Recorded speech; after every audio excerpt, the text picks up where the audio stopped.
ईमानदारी का फल। काफी समय पहले की बात है। प्रतापगढ़ नाम का एक राज्य था। वहाँ का राजा बहुत अच्छा था, मगर राजा को एक सुख नहीं था। वह यह कि उसके कोई भी संतान नहीं थी और वह चाहता था कि अब वह राज्य के अंदर किसी योग्य बच्चे को गोद ले, ताकि वह उसका उत्तराधिकारी बन सके और आगे की बागडोर को सुचारू रूप से चला सके। और इसी को देखते हुए राजा ने राज्य में घोषणा करवा दी कि सभी बच्चे राजमहल में एकत्रित हो जाए। ऐसा ही हुआ। राजा ने सभी बच्चों को पौधा लगाने के लिए भिन्न भिन्न प्रकार के बीज दिए और कहा कि अब हम 6 महीने के बाद मिलेंगे और देखेंगे कि किसका पौधा सबसे अच्छा होगा। महीना बीत जाने के बाद भी एक बच्चा ऐसा था जिसके गमले में वह बीज अभी तक नहीं फूटा था, लेकिन वह रोज उसकी देखभाल करता था और रोज पौधों को पानी देता था। देखते ही देखते 3 महीने बीत गए। बच्चा परेशान हो गया।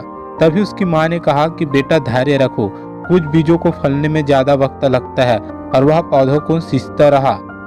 6 महीने हो गए। राजा के पास जाने का समय आ चुका था, लेकिन वह डर हुआ था कि सभी बच्चों के गमलों में तो पौधा होंगे और उसका गमला खाली होगा। लेकिन वह बच्चा ईमानदार था और सारे बच्चे राजमहल में आ चुके थे।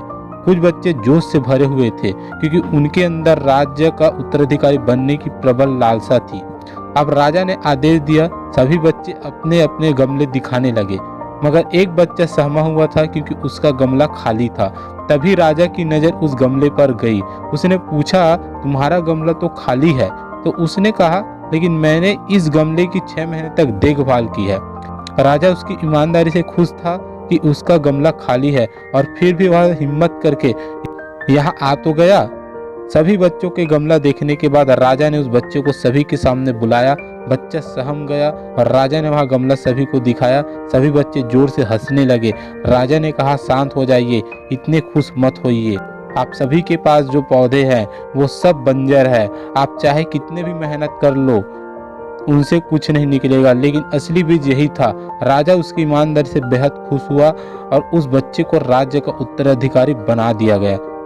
अपने अंदर ईमानदारी का होना बहुत जरूरी है। अगर हम खुद के साथ ईमानदार हैं तो जीवन के किसी न किसी पड़ाव में सफल हो ही जाएंगे, क्योंकि हमारी औकात हमें ही पता होती है। हम खुद को पागल बनाकर खुद का ही नुकसान करते हैं।